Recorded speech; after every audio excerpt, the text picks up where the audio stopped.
الله أكبر الله أكبر الله أكبر لا إله إلا الله. السلام عليكم ورحمة الله وبركاته.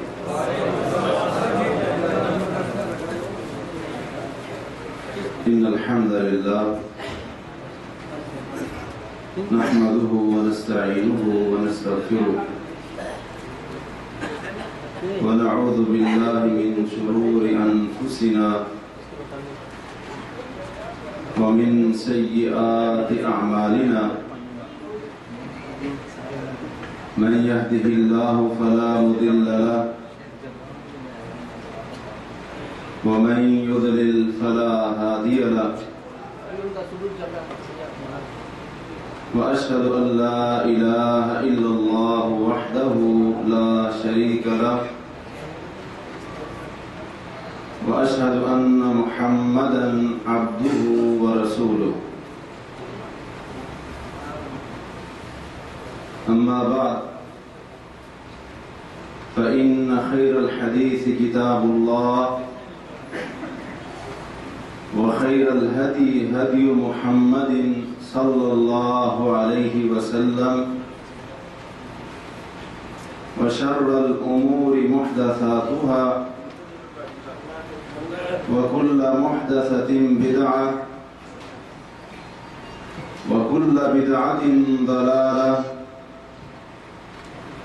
وكل ضلالة في النار. اللهم صل على محمد وعلى آل محمد كما صليت على إبراهيم وعلى آل إبراهيم إنك حميد مجيد. اللهم بارك على محمد وعلى آل محمد كما باركت على إبراهيم وعلى آل إبراهيم إنك حميد مجيد. سبحانك لا علم لنا إلا ما علمتنا إنك أنت العليم الحكيم. أعوذ بالله من الشيطان الرجيم. بسم الله الرحمن الرحيم. والفجر وليال عشر والشفع والوتر. وقال الله تعالى في مقام آخر والسماء ذات البروج واليوم الموعود وشاهد ومشهود.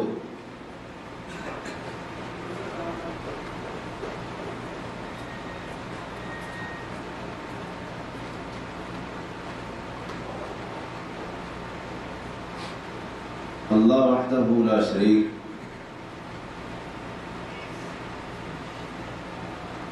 اس دنیا کا خالق اور مالک ہے.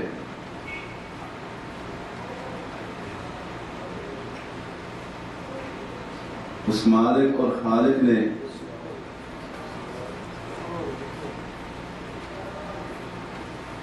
اس دنیا کا نظام چلانے کے لیے سورج، چاند، ستاروں کو پیدا کیا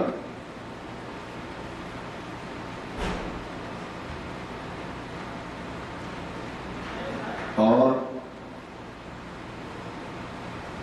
اسی دنیا کے نظام کے لیے رب کائنات نے دن اور رات کا سلسلہ چلایا. اگر وہ چاہتا تو اس کائنات کے اوپر ہمیشہ رات ہی رات رہتی، اور اسی طرح اگر وہ چاہتا تو اس دنیا پر اور دنیا والوں پر ہمیشہ دن ہی دن رہتا، لیکن اس خالق نے، اس مالک نے دن بھی بنایا اور رات کا بھی ایک وقت مقرر کر دیا۔ یہ اس کے نظام کا حصہ ہے۔ پھر جن ایام کا اللہ تبارک و تعالی خالق ہے اور جن کا نظام اس کے ہاتھ میں ہے اور جس لیل و نہار کے نظام کو وہ چلانے والا ہے، اسی مالک اور خالق نے اپنی پیدا کیے ہوئے ایام میں سے چند ایام کو دوسروں کی بنسبت ایک اعلیٰ اور عرفہ مقام سے نوازا ہے۔ کچھ ایام اللہ تعالی نے ایسے رکھے ہیں کہ جن کو اس مدبر اور اسی طرح منتظم نے دوسرے ایام کے اوپر فوقیت دی ہے۔ انہی ایام میں سے کہ جن کی اللہ کے ہاں بہت زیادہ قدر و قیمت ہے اور اللہ کے ہاں ان کا شرف اور مقام اور تعظیم اور عظمت ہے، انہی ایام میں سے ذو الحجہ کے پہلے وہ 10 دن بھی ہیں جن میں سے میں اور آپ گزر رہے ہیں۔ اگرچہ ہم ان دنوں کی اہمیت کو نہ پہچانیں، ان کی قدر و قیمت کو بھلا دیں، ان کے عظمت اور ان کے مقام کو نہ سمجھ سکیں اور ان کے شرف کو اپنے دل اور دماغ سے، ذہن سے نکال دیں، لیکن ہمارے اس فعل سے ان کے مقام اور مرتبے میں کوئی کمی آنے والی نہیں ہے۔ اللہ تعالیٰ کے ہاں یہ انتہائی قدر و منزلت والے ایام ہیں کہ جن کو رب کائنات نے سال کے دوسرے ایام کے اوپر، ان دنوں کو اس مالک اور خالق نے سال کے 365 دیگر ایام کے اوپر اس مالک اور خالق نے فوقیت دی ہے۔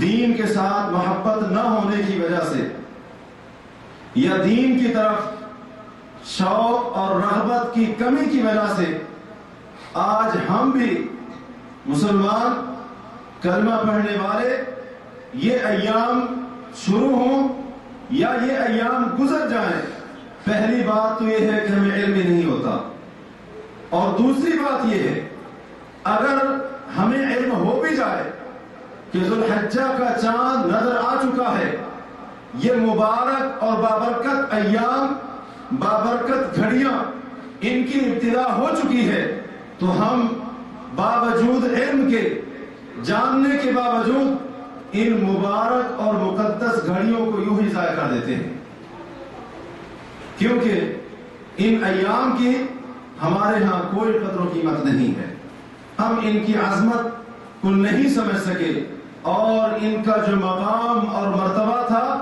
اللہ وحدہ لا شریک کے ہاں اس کا ہم صحیح طرح سے اندازہ نہیں لگا سکے۔ ان ایام کی اہمیت کتنی ہے، اللہ تبارک و تعالی نے ذو الحجہ کے پہلے 10 دنوں کو کچھ خصوصیات کی بنا پر، کچھ خصائص کی بنا پر اللہ تعالی نے دیگر ایام کی بنسبت فوقیت دی ہے۔ جن خصوصیات اور خصائص کو جاننے سے یہ پتہ لگتا ہے، یہ معلوم ہوتا ہے کہ ان ایام کی اہمیت اور ان کی قدر و قیمت شریعت مطہرہ میں کتنی زیادہ ہے۔ ان ایام کی ذو الحجہ کے پہلے عشرے کی اور ذوالحجہ کے پہلے 10 دنوں کی سب سے پہلی خصوصیت یہ ہے کہ اللہ وحدہ لا شریک نے اپنی پرعظمت اور مقدس اور معزز کتاب میں ان دنوں کی اللہ نے قسم اٹھائی ہے۔ رب کائنات کا فرمان ہے والفجر ولیال عشر، صبح کے وقت کی قسم ہے، فجر کے وقت کی قسم ہے، ولیال عشر، اور 10 راتوں کی قسم ہے۔ مفسرین کا بیان ہے کہ ان 10 راتوں سے مراد ذوالحجہ کے پہلے عشرے کی 10 راتیں ہیں۔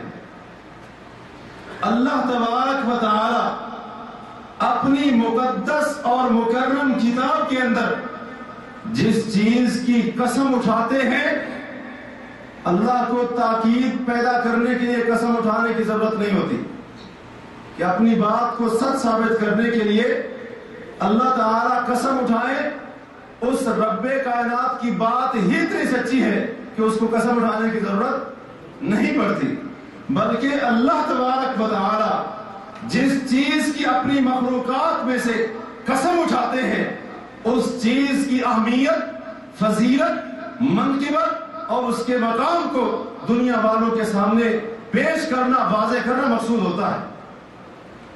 ان 10 راتوں کی اللہ نے قسم اٹھا کر ان کی شان کو، ان کی اہمیت کو، قدر و قیمت کو ہمارے سامنے واضح کر دیا ہے کہ یہ اتنی اہم راتیں ہیں، یہ ذوالحجہ کا پہلا عشرہ اتنا اہم ہے کہ جن کو اہمیت دیتے ہوئے اس رب العالمین نے ان کی قسم اٹھائی۔ اور ذوالحجہ کے ان پہلے 10 ایام کی دوسری خصوصیت یہ ہے کہ رب کائنات نے قرآن مجید کے اندر اپنی اس عظیم ترین کتاب کے اندر، اپنے کلام کے اندر اللہ تعالی نے ذوالحجہ کے ان 10 ایام کو، پہلے عشرے کو، 10 دنوں کو اللہ تعالی نے ایام معلومات کہا ہے۔ یعنی یہ ایسے دن ہیں کہ جو معلوم ہیں اور جو معروف ہیں، جن کا تعارف اور جن کا تذکرہ اللہ تبارک و تعالی نے اپنی کتاب کے اندر کر دیا ہے۔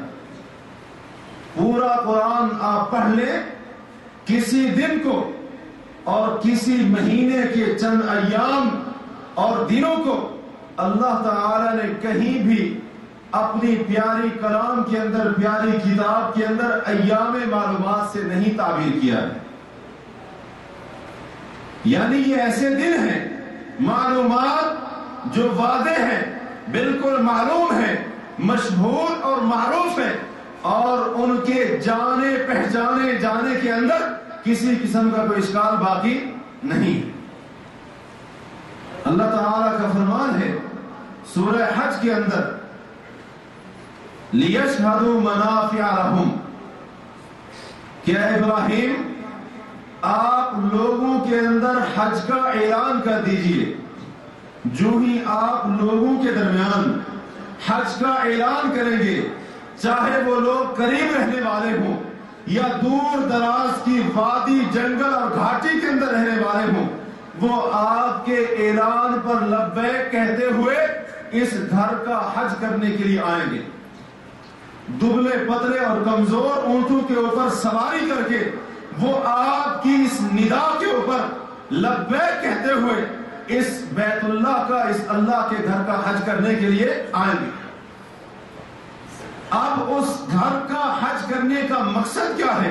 اللہ نے فرمایا لِيَشْهَدُوا مَنَافِعَ لَهُمْ، تاکہ میرے بندے میرے گھر کا آ کر حج کریں اور وہاں پر اپنے فائدے ان کو حاصل کرنے۔ وَيَذْكُرُوا اسْمَ اللَّهِ، اور دوسرا فائدہ اللہ نے حج کا یہ ذکر کیا تاکہ میرے بندے میرے گھر میں آ کر اس کعبۃ اللہ اور بیت اللہ میں آ کر حج کے فرائض اور مناسک واجبات ادا کر کے یہ اللہ کے نام کا ذکر کرے فی ایام معلومات، ایام معلومات کے اندر. اور وہ ایام معلومات کون سے ہیں؟ ذو الحجہ کے پہلے 10 دن. ذو الحجہ کے پہلے عشرے کو اللہ تبارک و تعالی نے اپنی مقدس کتاب میں سورۃ الحج کے اندر ایام معلومات کا نام دیا ہے، جبکہ یہ نام اور یہ شرف اللہ تعالی نے کسی اور مہینے کے ایام کو نہیں بخشا.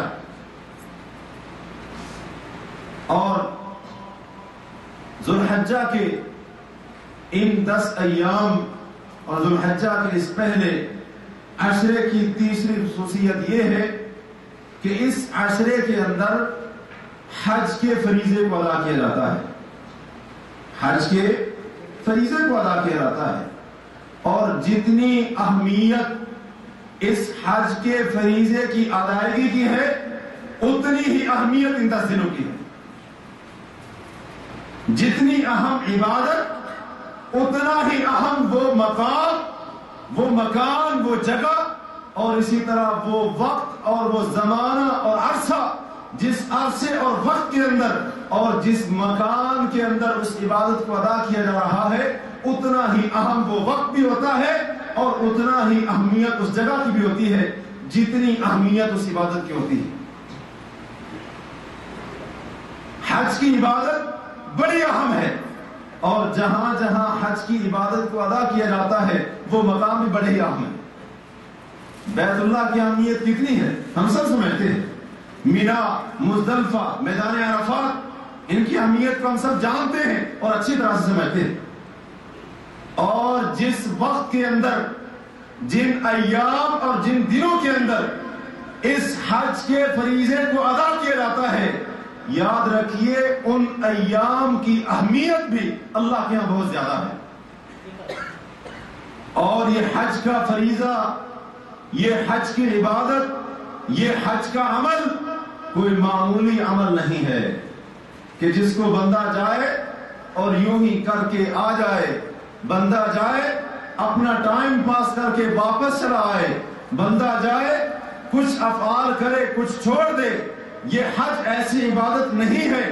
اتنی غیر اہم اور غیر معمولی عبادت نہیں ہے حج کہ بندہ جائے یوں ہی جائے اور یوں ہی واپس چلا آئے، غفلت کے اندر جائے، غفلت کے اندر وہاں پر ٹھہرے اور غفلت اور سستی کا شکار ہو کر ہی واپس آئے. یہ حج کوئی اتنی غیر معمولی اور غیر اہم چیز نہیں ہے، بلکہ رسول اللہ صلی اللہ علیہ وسلم کا فرمان ہے کہ من حج للہ، جس بندے نے اللہ کے لیے حج کیا، حاجی صاحب کہلانے کے لیے نہیں، حاجی صاحب کہلانے کے لیے نہیں، لوگوں کی تعریفیں سننے کے لیے نہیں، اور لوگوں کے درمیان شہرت اور تذکرہ اور عزت اور مقام تلاش کرنے کے لیے نہیں، یہ باتیں سننے کے لیے نہیں، اس ڈر سے نہیں کہ لوگ باتیں سنائیں گے اتنے سال ہو گئے حج نہیں کیا، عمرہ نہیں کیا، بلکہ من حج للہ، آپ نے فرمایا جو اللہ کے لیے حج کرتا ہے، وَلَمْ يَرْفُثْ، اور پورے حج کے دوران اپنی زبان سے بےہودہ گوئی پر مبنی بات نہیں کرتا، وَلَمْ يَفْسُقْ، اور پورے حج کے دوران کوئی ایسا کام نہیں کرتا جو اللہ کی نافرمانی میں شمار ہوتا ہو. یہ شرطیں ہیں. پہلی شرط، حج کرے کس کے لیے؟ اللہ کے لیے، اخلاص کے ساتھ، اللہ کی رضا سب کی رضا کے اوپر مقدم ہو. اور دوسری شرط، زبان کے ساتھ فضول باتیں، فحاشی اور مبنی کے اوپر، فحاشی اور بے حیائی کے اوپر مبنی گفتگو وہ بھی نہ کرے. اور تیسری شرط، اللہ کی نافرمانی کا کوئی بھی کام، چاہے وہ چھوٹا ہو یا بڑا ہو، معمولی ہو یا اس کی اہمیت بندے کے نزدیک بہت زیادہ ہو، یہ 3 شرطوں کے ساتھ جو بندہ اس فرض کو ادا کرتا ہے، سنیے اللہ کے رسول صلی اللہ علیہ وسلم نے کیا خوشخبری دی. جس عبادت کو ہم اتنا غیر اہم سمجھتے ہیں، اس پر اپنی کوئی زیادہ توجہ دینے کی ضرورت محسوس نہیں کرتے. اللہ کے نبی علیہ الصلوۃ والسلام نے فرمایا، صحیح بخاری اور صحیح مسلم کی حدیث ہے، فرمایا راجع، وہ بندہ حج کر کے گھر کو وطن کو ایسے واپس آتا ہے کہ یومی ولدتہ امہ، جس طرح اس کی کیفیت اس دن تھی جس دن اس کو اس کی ماں نے جنم دیا تھا۔ جس طرح دنیا میں پہلی مرتبہ آنکھ کھولی تھی، کوئی گناہ تھا اس کے اوپر؟ کوئی گناہ نہیں تھا، گناہ کی کوئی آرائش اور گناہ کی کوئی پلیدگی اس کے اوپر نہیں تھی۔ جب پہلی مرتبہ دنیا کے اندر ماں کے پیٹ سے جنم لینے کے بعد اس نے آنکھ کھولی تھی، اور اس دن جس طرح وہ گناہوں سے پاک اور صاف تھا، ان شرطوں کے ساتھ حج کرنے والا حاجی بھی گھر کی طرف ایسے ہی گناہوں سے پاک صاف ہو کر لوٹتا ہے۔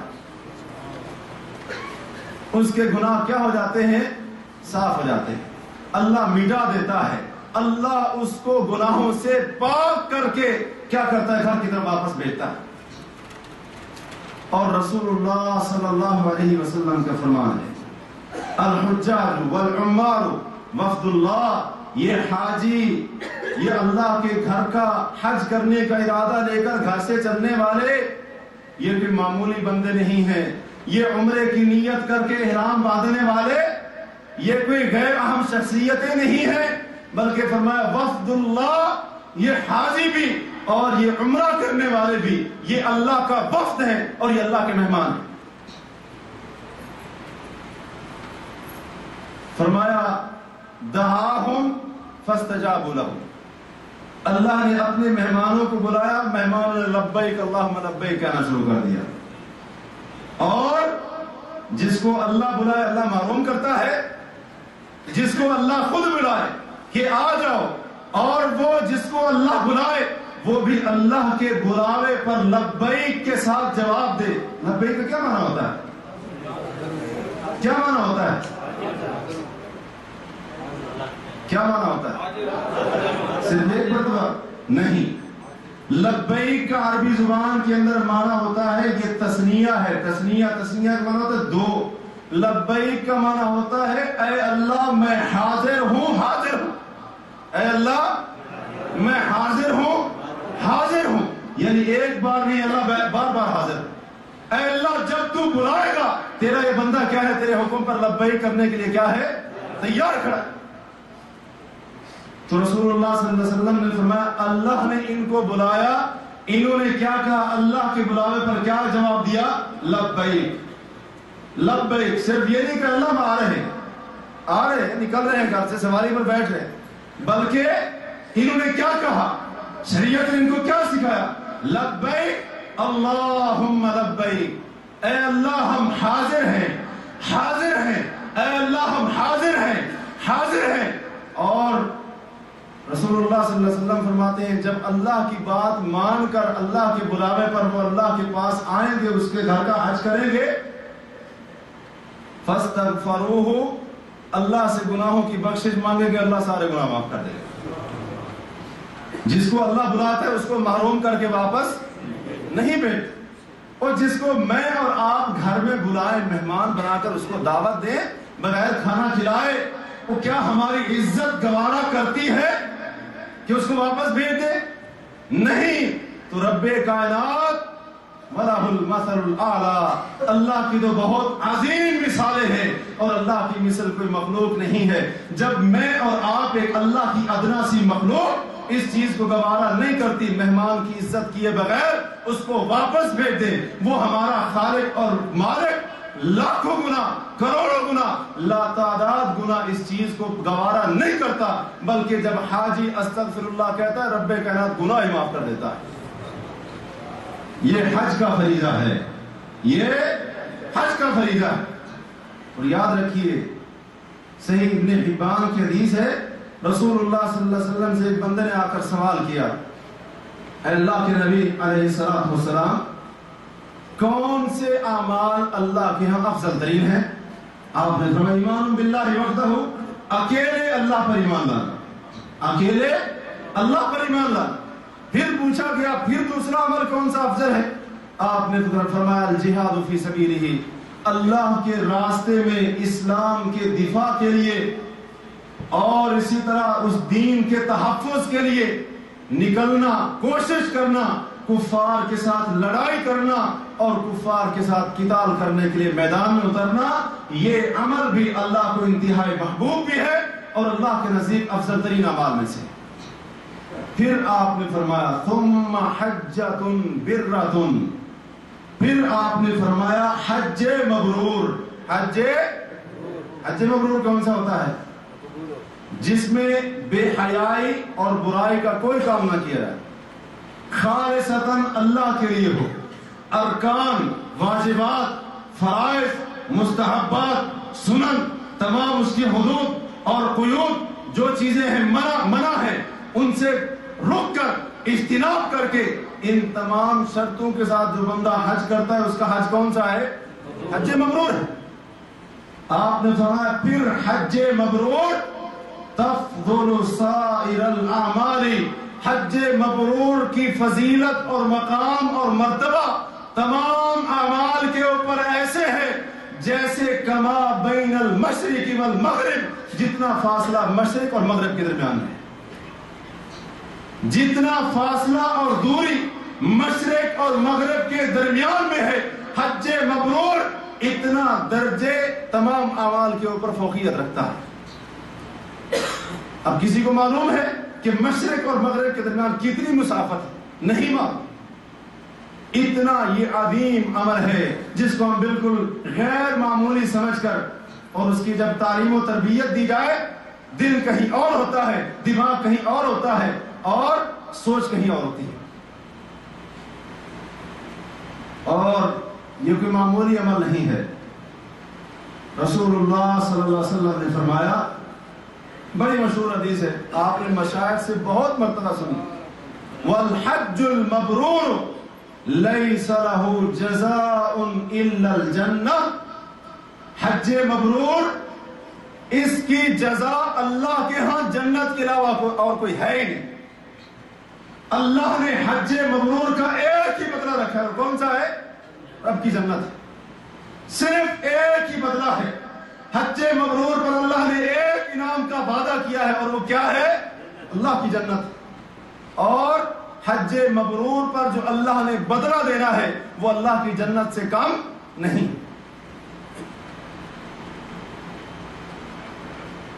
اور یہ جو حج ہے، حج یہ انسان کے گناہوں کی معافی کا سبب بنتا ہے۔ کیسے؟ حضرت عمرو بن عاص رضی اللہ عنہ، صحیح مسلم کے اندر پورا تفصیلی واقعہ ان کا موجود ہے۔ وفات کے وقت جب موت کی کیفیت طاری تھی، اس لمحے کے اندر، اس عرصے کے اندر ان کی آنکھوں سے آنسو جاری ہو کے رونے لگے، اور اتنا روئے کہ اپنا چہرہ لوگوں کی جانب سے پھیر کر دیوار کی طرف کر دیا۔ پھر ان کے بیٹے ساتھ بیٹھے تھے، انہوں نے کہا ابا جان آپ روتے کس بات پر؟ کس بات پر آنسو بہاتے ہیں؟ کیوں پریشان ہو رہے؟ اللہ کے رسول صلی اللہ علیہ وسلم نے یاد کیجئے آپ کو فلاں موقع پر یہ خوشخبری دی تھی، فلاں موقع پر یہ خوشخبری دی تھی، فلاں موقع پر یہ بشارت دی تھی، فلاں موقع پر فلاں انعام کا وعدہ کیا تھا، اتنے اجر کا وعدہ کیا تھا۔ ابا جان کس چیز کے اوپر آپ رو رہے؟ کیوں رو رہے؟ تو انہوں نے جب یہ بات سنی اپنا چہرہ دیوار سے پھیر کر پھر لوگوں کی طرف کر لیا، کہنے لگے اصل بات یہ ہے، مجھے رونا اس بات پر آ گیا کہ میری تین حالتیں ہیں اپنی زندگی کے ہیں، جو میری زندگی کے تین مرحلے ہیں۔ سب سے پہلا مرحلہ تو یہ ہے کہ جب میں نے اسلام قبول نہیں کیا تھا، رسول اللہ صلی اللہ علیہ وسلم کا دشمن تھا، اسلام کا دشمن تھا، مخالفت تھی، نفرت اتنی بھری ہوئی تھی، میرے دل کے اندر سب سے بڑی خواہش یہی تھی کاش کوئی ایسا دن اللہ مجھے دکھائے اللہ کے نبی علیہ الصلوۃ والسلام کے اوپر میں غالب آ جاؤں، نعوذ باللہ ان کو قتل کر دوں۔ یہ کیفیت مجھے رونا اس بات پر آ رہا ہے اگر اسی حالت کے اوپر مر جاتا اللہ جہنم میں پھینکتا۔ پیغمبر کی دشمنی کے اندر اگر مر جاتا، رونا اس بات پر آ رہا ہے کہ اللہ کیا کرتا، جہنم میں پھینک۔ اور دوسری حالت میری یہ تھی، میں نے اسلام قبول کر لی، اسلام قبول کر لی۔ اسلام قبول کرنے کے بعد وہ پیغمبر جس کے بارے میں نفرت کے اتنے جذبات تھے، نبی صلی اللہ علیہ وسلم کو مسلمان ہونے کے بعد کبھی جرت ہی نہیں ہوئی میں آپ کے چہرے اقدس کو نگاہ بھر کے دیکھ سکوں۔ اتنا احترام میں اللہ کے رسول صلی اللہ علیہ وسلم کو کیا کرتا تھا۔ جس نبی کا اسلام سے پہلے دشمن تھا، اسلام کے بعد اس کا احترام اور اس کی عزت اتنی تھی، اس پیغمبر کے چہرے کو دیکھنے کی جرت میرے اندر نہیں تھی۔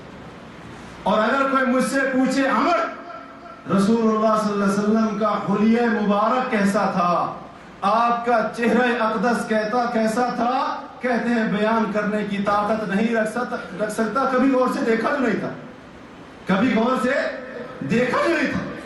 اور کہتے ہیں تیسری حالت میری یہ تھی کہ جب میں اسلام قبول کرنے آیا تو میں نے اللہ کے نبی صلی اللہ علیہ وسلم کو کہا ابسط یمینک، اے اللہ کے نبی اپنا دایاں ہاتھ پھیلائیے، فلیبایک، عمرو بن عاص آج آپ کے ہاتھ مبارک کے اوپر اسلام کی بیعت کرنے آیا ہے۔ کہتے ہیں پیغمبر علیہ السلام نے ہاتھ پھیلایا، میں ہاتھ رکھنے لگا تو ہاتھ پیچھے کھینچ لیا۔ بیعت کرنے کے لیے ہاتھ رکھنے والا تھا، ہاتھ میں نے پیچھے کھینچ لیا۔ اللہ کے نبی نے فرمایا ماذا کہ یا عمر کیا ہو گیا ہے؟ ابھی خود کہہ رہے تھے اے اللہ کے نبی ہاتھ پھیلائیے، بیعت کرنے آیا ہوں، مسلمان ہونے آیا ہوں، کلمہ پڑھنا چاہتا ہوں، اب خود ہی ہاتھ پیچھے کھینچ لیا، کیا ہو گیا، مسئلہ کیا ہے؟ کہنے لگے اريد ان اشتری، اللہ کے نبی ایک شرط ہے، ایک شرط۔ اور شرط کا لفظ سن کر ہمارے ذہن میں جو شرط کا تصور آ جاتا ہے نا، کسی کو دھوکہ دینا، فراڈ کرنا ہے جی، چلاکی کے ساتھ اس کے مال کو چھین لینا اور اپنا بنا لینا، یہ شرط کا معنی نہیں۔ صحابہ کی شرطیں بھی ایمانداری کے اوپر مبنی ہوتی تھی، پاکیزگی کے اوپر مبنی ہوتی تھی، تقدس کے اوپر مبنی ہوتی تھی۔ کہا ایک شرط لگانا چاہتا ہوں۔ نبی صلی اللہ علیہ وسلم نے پوچھا تشترط ماذا، عمر تیری کیا شرط ہے؟ کہنے لگے اللہ کے نبی شرط یہ ہے ان یغفر لی، اللہ پچھلے سارے معاف کر دے، اللہ پچھلے سارے گناہ معاف کر دے۔ عمرو بن عاص آپ کے ہاتھ پر بیعت بھی کرے گا، اسلام بھی قبول کرے گا اور اسلام کا تحفظ کرنے کا اعلان بھی کرے گا۔ شرط کیا ہے؟ اللہ پچھلے سارے گناہ معاف کر دے۔ دیکھیں شرط کیسی، اللہ کے نبی صلی اللہ علیہ وسلم نے فرمایا اما علمت یا عمر، اے عمر کیا تجھے اس بات کا علم نہیں ہے ان الاسلام یہدم ما کان قبلہ، جو بندہ اللہ کی رضا کے لیے خلوص نیت کے ساتھ اسلام قبول کرتا ہے، اللہ اسلام قبول کرنے کی برکت سے اس کی پچھلی ساری زندگی کے گناہ معاف کر دیتا ہے۔ وَأَنَّ الْهِجْرَةَ تَهْدِمُ مَا كَانَ قَبْلَهَا، اور جو بندہ اللہ کے لیے ہجرت کرتا ہے، دار الکفر کو چھوڑ کر دار الاسلام کی طرف ہجرت کرتا ہے، اپنا سب کچھ چھوڑ دیتا ہے، قربان کر دیتا ہے، ہجرت کے عمل کی وجہ سے اللہ اس کے پچھلے سارے گناہ معاف کر دیتا ہے۔ وَأَنَّ الْحَجَّ يَهْدِمُ مَا كَانَ قَبْلَهُ، اور بے شک حج، اللہ تبارک و تعالی حج کرنے والے کے بھی پچھلے سارے گناہ معاف کر دیتا ہے۔ حج کرنے کی وجہ سے اس کے پچھلے ساری زندگی کے گناہوں کو اللہ دھو ڈالتا ہے، اللہ مٹا ڈالتا ہے اور اس کے سارے گناہوں کو اللہ معاف کر دیتا ہے۔ تو یہ کوئی معمولی کام نہیں ہے۔ اور ایک حدیث کے اندر دو صحابی آتے ہیں، ایک انصاری تھا، دوسرے کا تعلق ثقیف قبیلے سے تھا، آ کر سوال کرنے لگے کہ ہمارے لیے کیا اجر ہے حج کرنے کے اندر، طواف کے اندر اور یہ جو سارے حج کے ارکان ہیں ان کے اندر۔ تو اللہ کے نبی صلی اللہ علیہ وسلم نے فرمایا سوال کرنے والے، جب تو اپنے گھر سے حج کرنے کی نیت سے نکلے گا، جب بھی تیری سواری قدم اٹھائے گی اللہ ایک گناہ معاف کرے گا۔ جب بھی سواری ایک قدم اٹھائے گی اللہ ایک گناہ معاف کرے گا، اور جب سواری قدم رکھے گی اللہ ایک درجہ دے گا، ایک نیکی دے گا، اللہ ایک نیکی دے گا، نیکی کے ساتھ ایک درجہ بھی بلند کرے گا۔ اور جب بیت اللہ کا طواف کرو گے، بیت اللہ کا طواف کرو گے اللہ تبارک و تعالی بیت اللہ کا طواف اور اس کے بعد طواف کی 2 رکعتیں پڑھنے کے اوپر اتنا ثواب دے گا جتنا تم نے اسماعیل علیہ السلام کی اولاد میں سے ایک غلام کو آزاد کیا. ایک غلام کو آزاد کیا. صفا مروہ کی صحیح کرو گے رب کائنات 70 غلاموں کو آزاد کرنے کا ثواب دے گا. 7 چکروں کے بدلے میں 10 غلاموں کو آزاد کرنے کا ثواب. اور عرفہ کے دن ٹھہرو گے اللہ تبارک و تعالی اپنے ان حاجیوں کے اوپر متوجہ ہو کر فرماتے ہیں, فرشتوں سے بھی فرماتے ہیں, فرشتوں دیکھو میرے حاجی کس انداز کے ساتھ آئے ہیں, حتیٰ کہ ان کے سر کے بال بھی بکھرے ہوئے. اتنا میرے حکم کی پابندی کرنے والے. پھر اللہ حاجیوں سے مخاطب ہو کر فرماتا ہے میرے بندو جب عرفات سے نکلو گے ایسے نہیں لوٹو گے, گناہوں کا بوجھ ہلکا کر دوں گا, گناہوں کا بوجھ ہلکا کر دوں گا, گناہوں کو معاف کر دوں گا. اور فرمایا یاد رکھنا اگر تمہارے گناہ ریت کے ذرات کے برابر, آسمان سے اترنے والی بارش کے قطروں کے برابر, سمندر کی جھاگ کے برابر کیوں نہ ہوں, میں مالک اور خالق اعلان کرتا ہوں تمہارے سارے گناہ معاف کر دوں گا. اور جس کے لیے سفارش کرو گے اگر وہ سفارش کا حقدار ہوا میں مالک اور خالق اعلان کرتا ہوں اس کو بھی معاف کر دوں. اور جب بندہ اپنے سر کے بال منڈواتا ہے, حلق کرواتا ہے, ٹینڈ کرواتا ہے, اللہ کے نبی صلی اللہ علیہ وسلم نے فرمایا ہر بال کے بدلے میں اللہ ایک نیکی عطا کرتا ہے. ہر بال کے بدلے میں اللہ, اب گنے اپنے بال پھر نیکیاں بھی شمار کریں, کتنے بال ہیں ہمارے سر میں کوئی معلوم. اور جب بندہ جمرات کو کنکریاں مارتا ہے, جمرات کو شیطانوں کو کنکریاں مارتا ہے, ایک کنکری پھینکتا ہے اللہ ایک بڑا گناہ معاف کر دیتا ہے. ایک کنکری مارتا ہے اللہ ادھر سے ایک گناہ معاف کر دیتا ہے. اور پھر جب طواف افاضہ کرتا ہے اللہ کے نبی صلی اللہ علیہ وسلم نے فرمایا اے سوال کرنے والے جب تو 10 ذو الحجہ کو طواف افاضہ کر رہا ہوگا, بیت اللہ کے چکر لگا رہا ہوگا, اس حالت میں طواف کرے گا تیرا ایک معمولی سا گناہ بھی تیرے نامہ اعمال میں ہوگا ہی نہیں. گناہوں سے پاک ہو کر طواف کرے گا. اور ایک فرشتہ اللہ کی طرف سے آتا ہے, وہ دونوں ہاتھ حاجی کے کندھوں کے درمیان رکھ کر کہتا ہے اعمل فیما تستقبل, اے حاجی مستقبل کے اندر نئے سرے سے عمل کی بنیاد رکھنا, فَإِنَّهُ قَدْ غُفِرَ لَكَ, کیونکہ پچھلے تیرے سارے گناہ اللہ نے معاف کر دیے. لہذا آئندہ جو عمل کرنا ہے ذرا سوچ سمجھ کر کرنا ہے. تو یہ کوئی معمولی کام نہیں ہے, اور یہ اتنا عظیم عبادت کن دنوں میں ہوتی ہے, ذو الحجہ کے 10 دنوں میں ہوتی ہے. تو اس عظیم کی عبادت کی وجہ سے ان 10 دنوں کی اہمیت بھی اللہ کے ہاں زیادہ ہو جاتی ہے. اسی طرح ان 10 دنوں کے خصوصیات میں سے چوتھی خصوصیت یہ ہے کہ انہی 10 دنوں کے اندر 8 ذو الحجہ کا دن بھی آتا ہے کہ جس دن سے اس عظیم عبادت کے تمام افعال, ارکان اور احکام شروع ہوتے ہیں. ابتدا کب سے ہوتی ہے؟ 8 ذو الحجہ سے. 8 ذو الحجہ کو حاجی مکہ سے احرام باندھتا ہے, مینا جاتا ہے, عرفات جاتا ہے, اور پھر یہ سارے افعال کرتا ہے. ابتدا کب ہوتی ہے؟ 8 ذو الحجہ. اور اس عشرے کی خصوصیات میں سے 5ویں خصوصیت یہ ہے کہ اسی عشرے کے اندر ایک دن 9 ذو الحجہ کا دن بھی ہے.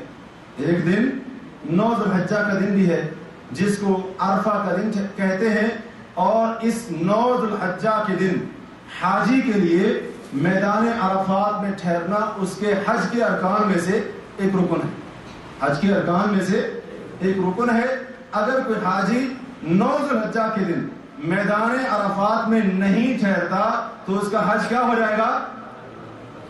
اس کا حج کیا ہو جائے گا؟ باطل ہو جائے گا. اس کا حج باطل ہو جائے گا, ہوگا ہی نہیں. تو 9 ذو الحجہ کا دن بھی کن ایام میں آتا ہے؟ ذو الحجہ کے اس پہلے عشرے کے اندر آتا ہے.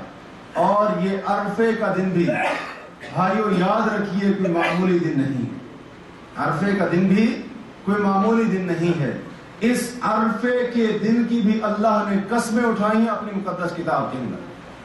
اور اللہ اپنی مخلوق میں سے جس مخلوق کی جس چیز کی قسم اٹھاتے ہیں اس کا مقصد کیا ہوتا ہے؟ اس کی شان اور فضیلت کو لوگوں کے سامنے واضح کرنا. اللہ تعالیٰ نے قسم اٹھائی سورہ فجر کے اندر والشفع والوتر. اللہ نے فرمایا جفت کی قسم ہے, طاق کی قسم ہے. اور ایک حدیث کے اندر اس جفت اور طاق کی تفسیر آئی ہے کہ جس جفت کی اللہ نے قسم اٹھائی ہے اس سے مراد قربانی کا دن ہے, اس سے مراد قربانی کا دن ہے. اور جس طاق کی اللہ نے قسم اٹھائی ہے اس طاق سے مراد عرفہ کا دن ہے, 9 ذو الحجہ کا دن ہے. کون سا دن ہے؟ 9 ذو الحجہ کے دن کی بھی اللہ نے اپنی کتاب کے اندر قسمیں اٹھائی ہیں. اللہ تعالیٰ کا فرمان ہے سورہ بروج کے اندر والسماء ذات البروج, قسم ہے برجوں والے آسمان کی, والیوم الموعود, اس قیامت کے دن کی جس کا وعدہ لوگوں کے ساتھ کر دیا گیا ہے, وشاہد ومشہود, اور حاضر ہونے والے کی جس دن لوگوں کو حاضر کیا جائے گا, جس میں حاضر لوگ ہوتے ہیں اس کی بھی کیا ہے؟ قسم ہے. اور ایک حدیث کے اندر اس کی تفسیر میں آیا ہے, شاہد اور مشہود کی تفسیر میں آیا ہے کہ شاہد حاضر ہونے والا, اس سے مراد جمعہ کا دن ہے, اس سے مراد جمعہ کا دن ہے. اور مشہود حاضر کیا گیا جس میں لوگ حاضر ہوتے ہیں, اس مشہود سے مراد 9 ذو الحجہ کا عرفہ کا دن ہے, 9 ذو الحجہ کا عرفہ کا دن ہے. تو اللہ تبارک و تعالی نے اس مقدس دن کی قسمیں اٹھائی ہے.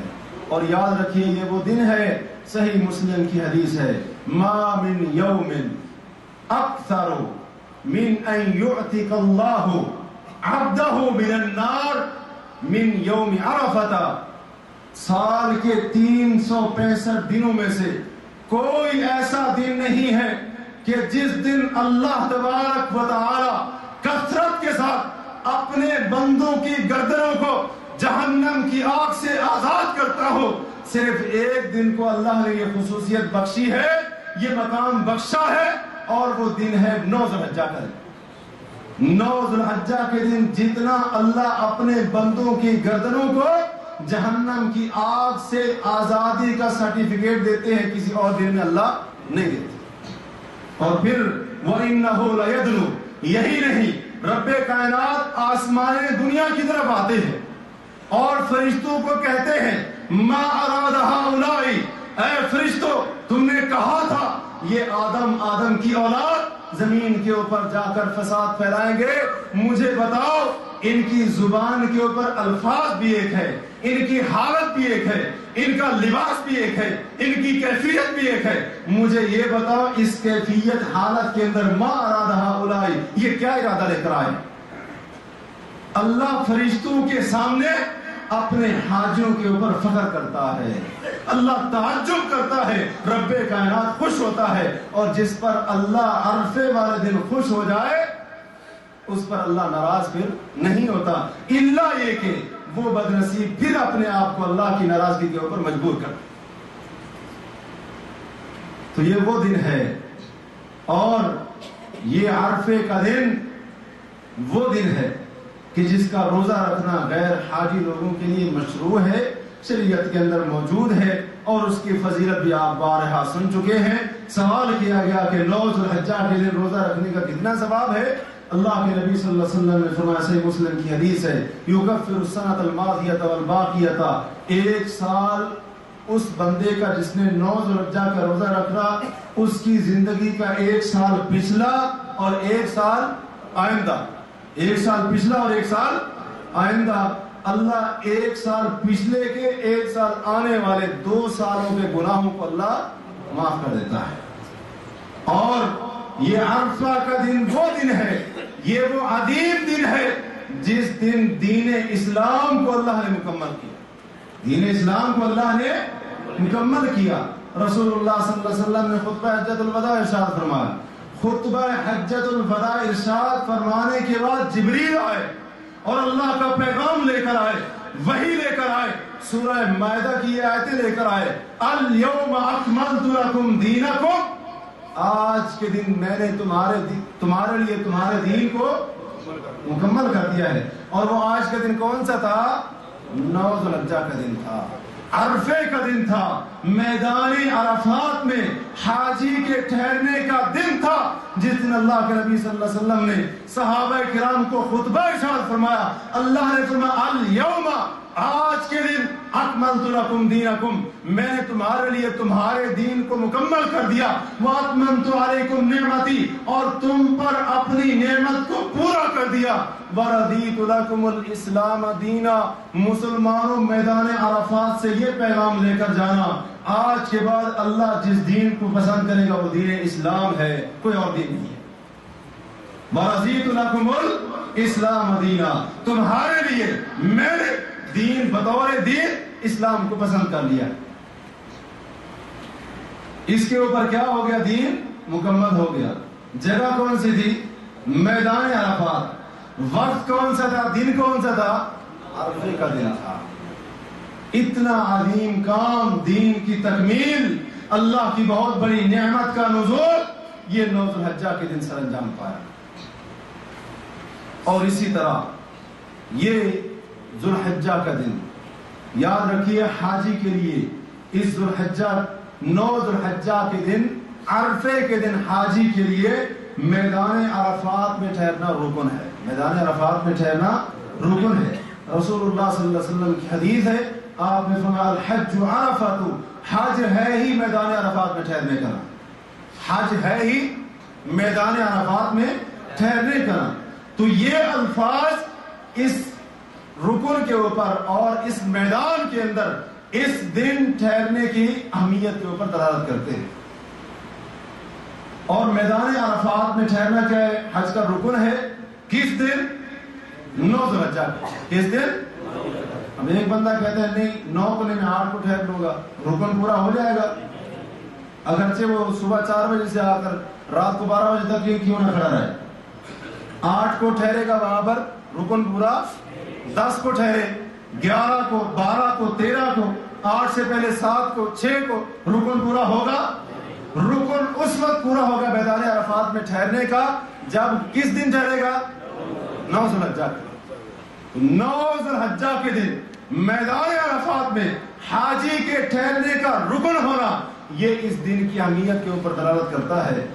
اور یاد رکھیے 9 ذی الحجہ کے دن میدان عرفات میں جو بندہ دعا کرتا ہے، جو حاجی اللہ سے دعا کرتا ہے، رسول اللہ صلی اللہ علیہ وسلم فرماتے ہیں خیر الدعاء دعاء یوم عرفہ، بہترین دعا وہ عرفہ کے دن کی دعا ہے. بہترین دعا عرفہ کے دن کی دعا ہے. میدان عرفات میں 9 ذی الحجہ کے دن حاجی جو اللہ کے سامنے اپنی التجا پیش کرتا ہے، وہ دعا اللہ کو اتنی پسند آتی ہے، اللہ کے ہاں وہ بہترین دعا میں شامل ہوتی ہے. اور یہ جو ذو الحجہ کے پہلے 10 دن ہیں، ان کی خصوصیات میں سے 7ویں خصوصیت یہ ہے کہ ان ایام میں 10 ذو الحجہ کی رات بھی ہوتی ہے. 10 ذو الحجہ کی رات بھی ہوتی ہے، جو کہاں گزارنی ہوتی ہے؟ کہاں گزارنی ہوتی ہے؟ مزدلفہ میں. میدان عرفات میں کب تک ٹھہرنا ہے؟ 9 ذو الحجہ کا سورج غروب ہونے تک. جب سورج غروب ہو گیا، سنت یہ ہے کہ سورج غروب ہونے کے بعد حاجی واپس لوٹے گا مزدلفہ کی طرف، اور مزدلفہ میں 10 ذو الحجہ کی رات ٹھہرے گا اور وہیں پر رات گزارے گا. اور 10 ذو الحجہ کی رات مزدلفہ میں گزارنا حج کے واجبات میں سے ایک واجب ہے. تو انہی 10 دنوں کے اندر یہ 10 ذو الحجہ کی رات بھی آتی ہے.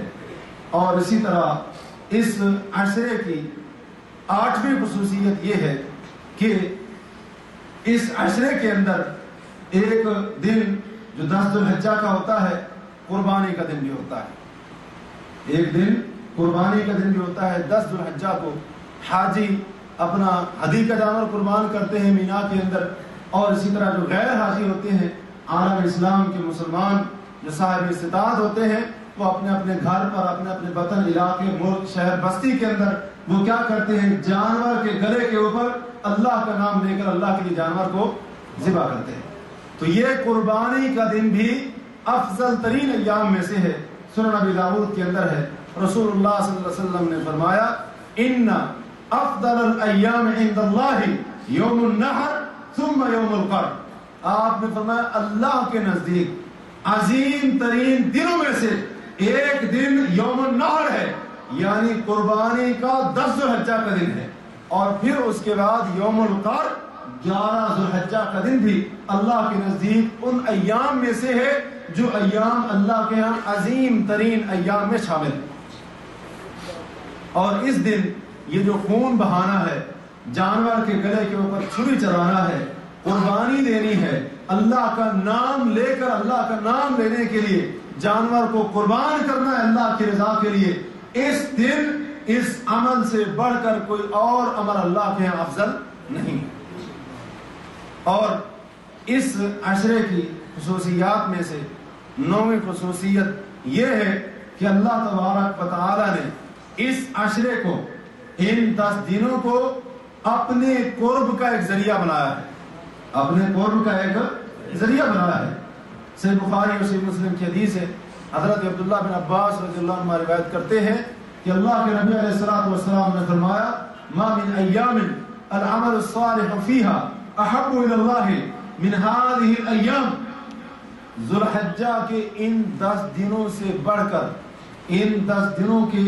کر دوسرے دنوں کی بنسبت جو عمل بھی اللہ تبارک و تعالی کی رضا کے لیے جو نیک عمل جو بندہ اس 10 دنوں کے اندر کرتا ہے اللہ کو ان 10 دنوں کے اندر کیا ہوا عمل بڑا ہی محبوب ہوتا ہے بنسبت سال کے دوسرے ایام. صحابہ نے پوچھا جہاد فی سبیل اللہ بھی نہیں مجاہد نکلتا ہے اللہ کے راستے میں لڑنے کے لیے آپ نے فرمایا وہ بھی نہیں. ہاں وہ بندہ وہ مجاہد جو اپنا مال بھی لے کر نکلتا ہے جان قربان کرنے کے لیے نکلتا ہے جان ہتھیلی پر لے کر محاذ کی طرف روانہ ہوتا ہے جان بھی قربان کر دیتا ہے مال بھی لٹا دیتا ہے. اس شہید سے تو بڑھ کر اس کا عمل نہیں ہے مگر نہ اکیلا جو جہاد کر رہا ہے مجاہد ہے صرف جہاد کے اندر لگا ہوا ہے اس کا یہ عمل بھی اس بندے سے بڑھ کر نہیں ہے جو اپنے گھر کے اندر بیٹھ کر اپنے علاقے شہر کے اندر بیٹھ کر ان 10 دنوں کے اندر اللہ کی رضا کے عمل کر رہا ہے. تو اللہ تبارک و تعالی نے ان 10 دنوں کو یہ خصوصیت بخشی ہے کہ رب کائنات نے ان 10 دنوں کو اپنے قرب کا ذریعہ بنایا ہے. تو لہذا ہمیں بھی چاہیے کہ ان 10 دنوں کے اندر ایسے ایسے نیک عمل کریں جو ہمیں اللہ کے قریب کرنے والے ہوں نہ کہ ایسے عمل کریں جو اللہ سے دور کرنے والے ہیں.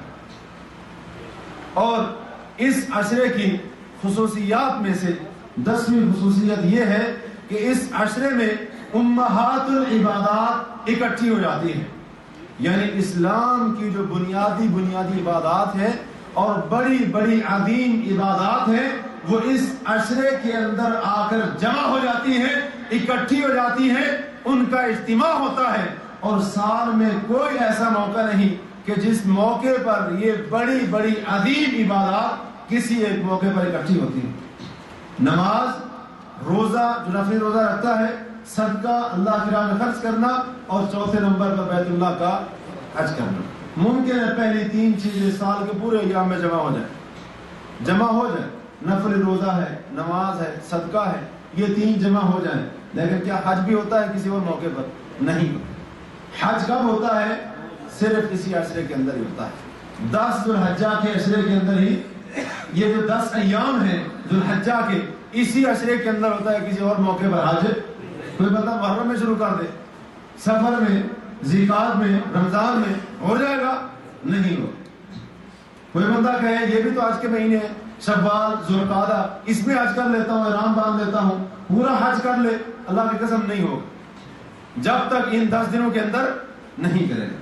تو اللہ تبارک و تعالی نے ان 10 دنوں کو خصوصیت بخشی ہے کہ ان میں اسلام کی بڑی عبادات کو کیا کر دیا ہے جمع کر دیا ہے. تو اتنے اہم 10 دن اتنی اہمیت کے اوپر مبنی 10 دن اور اتنے مقام اور خصوصیت کے حامل 10 دن، تو ہمیں کیا کرنا چاہیے؟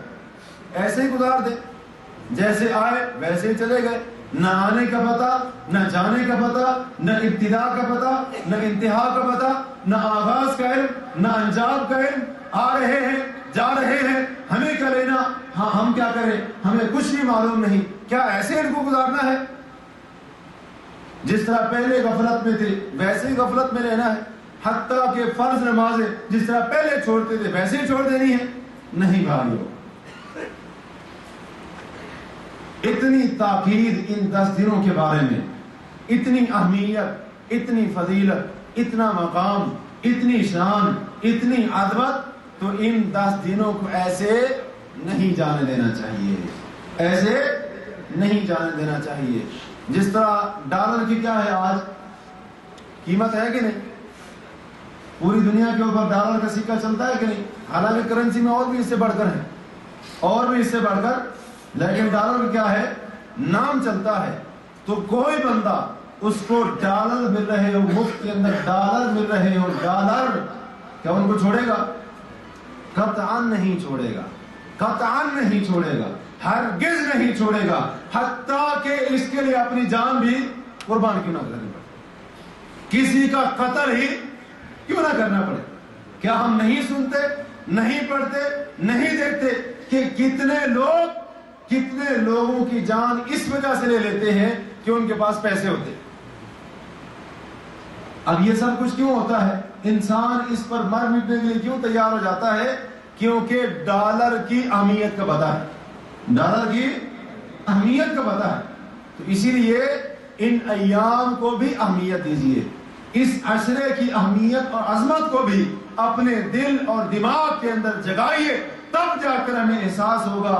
ہم پھر گنیں گے، آج ذو الحجہ کا پہلا دن بھی گزر گیا، دوسرا بھی گزر گیا، تیسرا بھی گزر گیا، چوتھا بھی گزر گیا، اور اس قسم کے قیمتی ایام مسلمان کو بڑی فکر رہتی ہے، اس کے اندر مومن کو بڑی فکر رہتی ہے کہ یہ ایام کیا ہے؟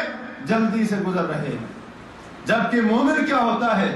اس قسم کے موقعوں کی تلاش کے اندر پتہ نہیں کتنا وقت انتظار کرتا ہے۔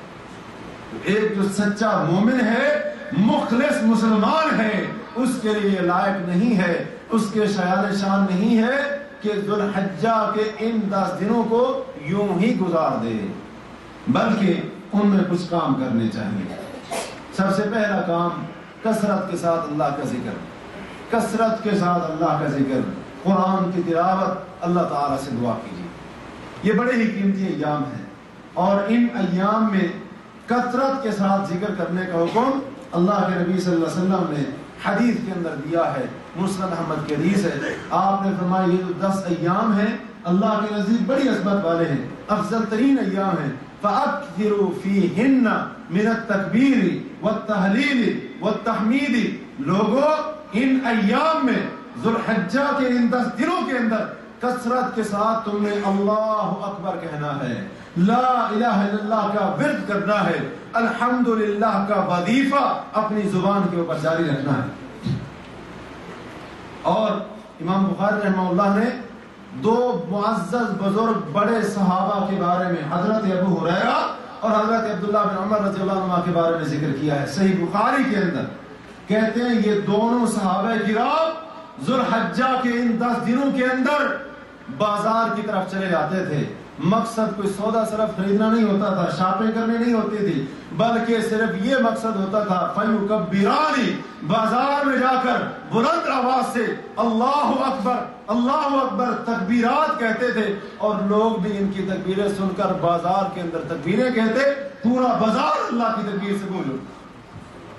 یہ ہمارے اسلاف کا طرز عمل تھا ان ایام کے۔ اور یاد رکھیے تکبیریں کہنا صرف فرضی نماز کے ساتھ خاص نہیں ہے، سلام پھرا تکبیریں کہہ بس، بلکہ اب جہاں بھی ہیں، جس جگہ پر بھی ہیں، دکان میں ہیں، گھر میں ہیں، کام کر رہے ہیں، ویسے بیٹھے ہیں، اس وقت بھی یہ تکبیر کہنا کیا ہے؟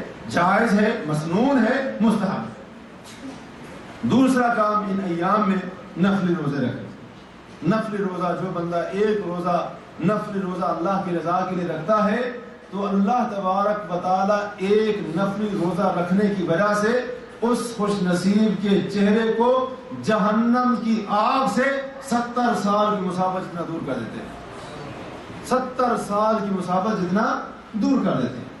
تو نفلی روزہ بھی اس کی کوئی عام جو ہے نا حیثیت نہیں ہے، بلکہ نفلی روزہ بھی انتہائی افضل عمل ہے، اور جو بندہ روزے رکھتا ہے، فرضی روزے بھی رکھتا ہے اور اس کے ساتھ ساتھ نفلی روزے بھی رکھتا ہے، تو یہ روزہ کل قیامت کے دن اس کے لیے اللہ کے عذاب کے آگے ڈھال بن جائے گا، اللہ کے عذاب کے آگے ڈھال بن جائے گا اور جہنم کی آگ کے آگے رکاوٹ بن جائے گا۔ اسی طرح تیسرا کام اس عشرے کے اندر ہم نے یہ کرنا ہے کہ فرض نمازوں کی پابندی، خاص طور پر اس عشرے میں اور عام طور پر پورے سال میں، فرض نمازوں پر پابندی کے ساتھ ساتھ نوافل کا بھی اہتمام کرنا ہے۔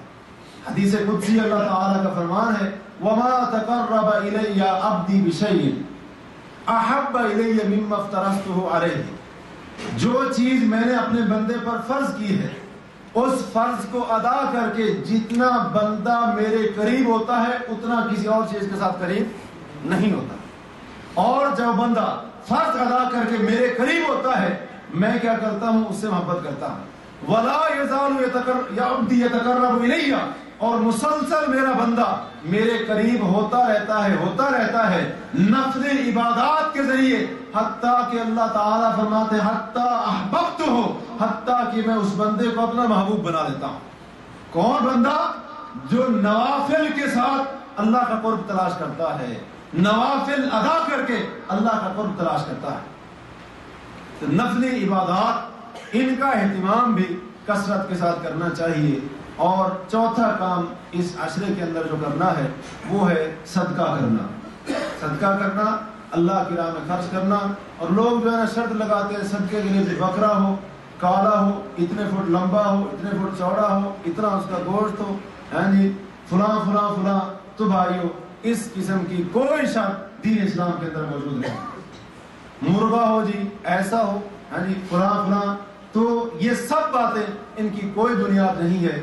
حتیٰ کہ آپ کے پاس چھوٹی چیز ہے، آپ کے پاس بڑی چیز ہے، اپنی حیثیت کے مطابق جتنا آپ خرچ کر سکتے ہیں اللہ کی راہ میں اللہ کی رضا کے لیے خرچ کیجئے، انشاءاللہ اللہ اس کا اجر دے گا۔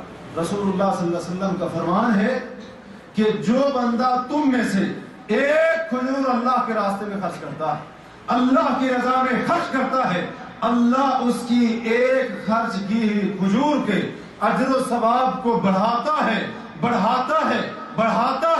اضافہ کرتا ہے، زیادہ کرتا ہے، جس طرح تم میں سے کوئی بندہ اپنے گھوڑے کے بچے کی دیکھ بھال کرتا ہے، اللہ تعالیٰ ایک خرچ کی ہوئی کھجور کے اجر و ثواب کو بڑھاتا ہے، حتیٰ تکون مثل الجبل، حتیٰ کہ جب قیامت کے دن اللہ اس ایک خرچ کی کھجور کا جب ثواب دے گا تو ایک پہاڑ کے برابر دے گا، ایک پہاڑ کے برابر۔ یہ کتنی کھجوریں ہیں؟ ایک ہو، لیکن شرط یہ ہے وہ کیا ہو؟ اللہ کی رضا کے لیے ہو، ایک ہو یا لاکھ ہو، اللہ کی رضا کے لیے ہو۔ جتنی آپ کے پاس استطاعت ہے اللہ کی راہ میں خرچ کیجئے، صدقہ کیجئے، اللہ جانتا ہے، اس میں کوئی شرط نہیں۔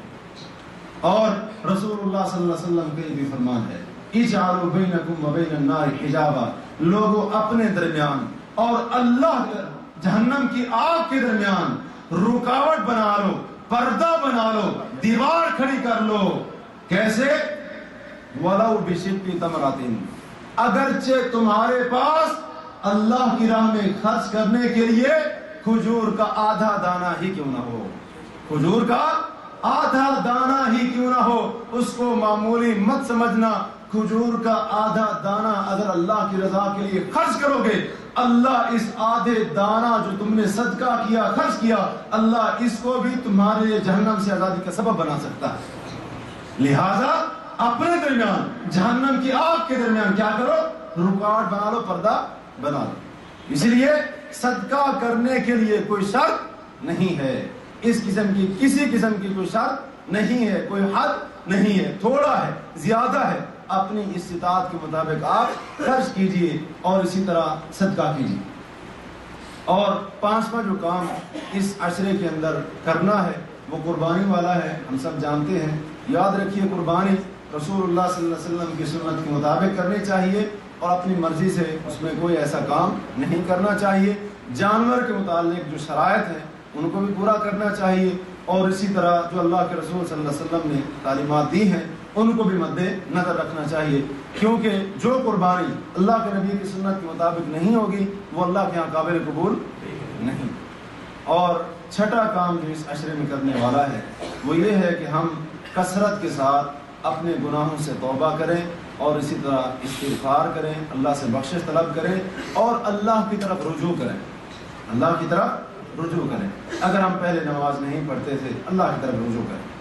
پہلے دین سے دور تھے, دین کی محفل میں نہیں آتے تھے, قرآن کی محفل میں نہیں آتے تھے, قرآن نہیں پڑھتے تھے, اللہ کی طرف رجوع کریں. رجوع کریں اللہ کی طرف, لوٹیے, واپس آئیے اللہ کی طرف, اپنے اس مالک اور خالق کی طرف آئیے.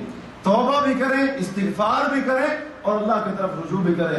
یاد رکھیے وَيَهْدِي إِلَيْهِ مَن يُنِيبُ, اللہ کا فرمان ہے اللہ ہدایت اسی کو دیتا ہے جو اللہ کی طرف رجوع کرتا ہے. جو اس کا دروازہ کھٹکھٹاتا ہے اللہ اپنی ہدایت کے, رحمت کے, بخشش کے, مغفرت کے دروازے بھی اسی کے لیے کھولتا ہے. جو کیا ہو بے پرواہ ہو کر دور دور پھرتا رہے اور کہ اللہ بھی معاف کر دے, ایسا اللہ تعالی نہیں کرتا. جو میرا احترام نہیں کرتا, میں کیا کرتا ہوں اس کا احترام گوارا نہیں کرتا. خالق اور مالک کے بارے میں ہم نے کیسے تصور کر لیا کہ ہم دور دور بھی اس سے رہیں گے اور وہ خالق جنت بھی دے دے گا.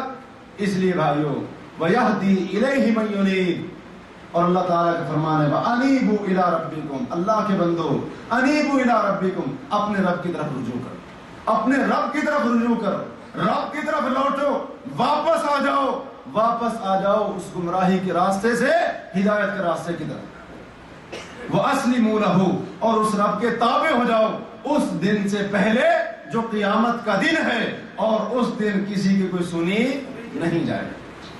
تو یہ چند امور ہیں اور امر ہے جو ہم نے اس بڑے ہی اہم عشرے کے اندر 10 دنوں کے اندر کرنے ہیں. اللہ تعالیٰ سے دعا ہے کہ اللہ وحدہ لا شریک ہمیں اس عشرے کی قدر و قیمت جاننے کی توفیق عطا فرمائے, اور ان کی قدر و قیمت جاننے کے بعد اللہ تعالیٰ ہمیں اس عشرے میں ایسے کام کرنے کی توفیق عطا فرمائے جو اس کو راضی کرنے والے ہیں. ان کاموں سے مکمل طور پر اجتناب کرنے کی اللہ ہمت دے کہ جو کام اللہ کو ناراض کرنے والے ہیں یا اللہ کے عذاب کا سبب بننے والے ہیں. اقول قولی ھذا واستغفر اللہ لی ولکم ولسائر المسلمین والمسلمات.